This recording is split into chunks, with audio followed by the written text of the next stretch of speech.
Mr. Gonzales.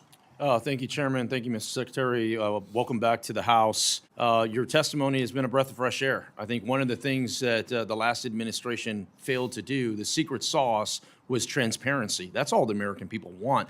Good, bad, ugly, just give us the truth. I want to start, I'm an optimistic person. I want to start with the future. And in my eyes, the future is commercial space travel.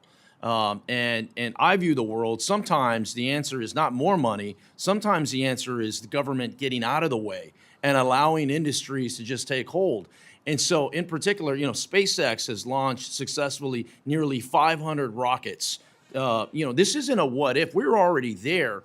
And so my question is, what can DOT do in particular to ensure that the United States of America is the leader and the winner in this commercial space battle, if you will? Yeah, that's a great question. I know the FAA had thought through, this was in the last administration, but to think through how they could streamline the process for permits with space travel. And I've just met with a very prominent company, not SpaceX, but a different one, and they're like, it got worse. It didn't get better.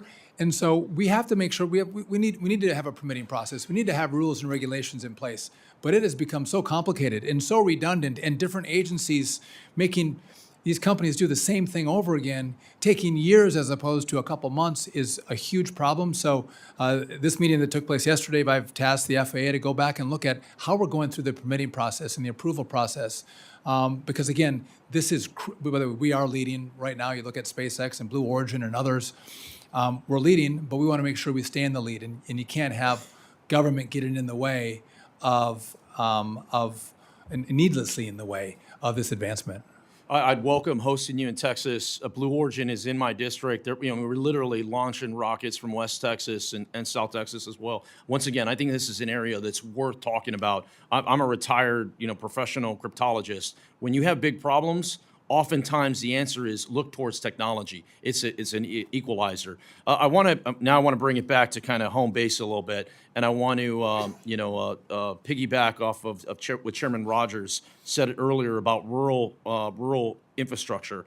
One of my counties, Reeves County, produces more natural gas than anywhere else in the country.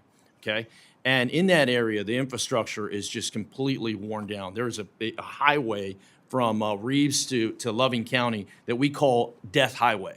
And if you've ever been on that highway, you know why it's Death Highway. I mean, when I'm on there, I'm telling my team, put your phones down, 10 and 2, it's a very scary situation. My question is, what does infrastructure near critical resources like oil and gas industries, we've talked about, energy independence, where does that fall in your priority list?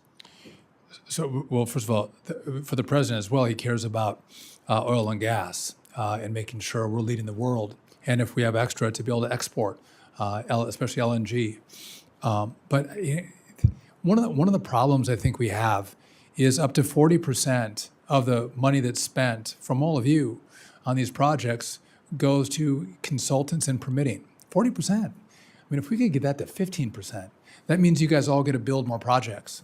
We get more grant money out the door. And I think we do have to spend smarter and spend better. And again, that doesn't mean we don't do things right. You say, hey, should we look out for the environment? Should we look out for the right permits? Of course, but we can do that with less money. And the consulting class that is built up almost seems to be bigger than the construction class around these projects. So we're looking at permitting reform right now. How can we delegate more authority to states to do some of the work?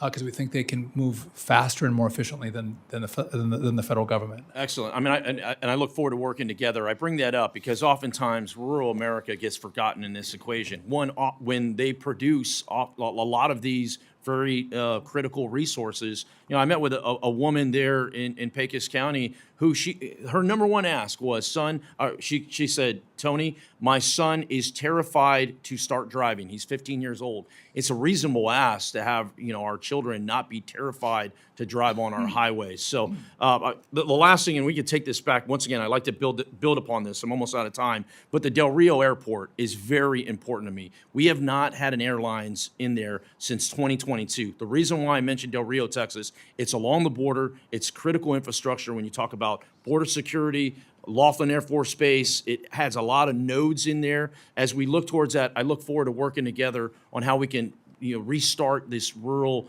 kind of airlines in there. I appreciate that. Look forward to the Thank you, work. Chairman. I yield back.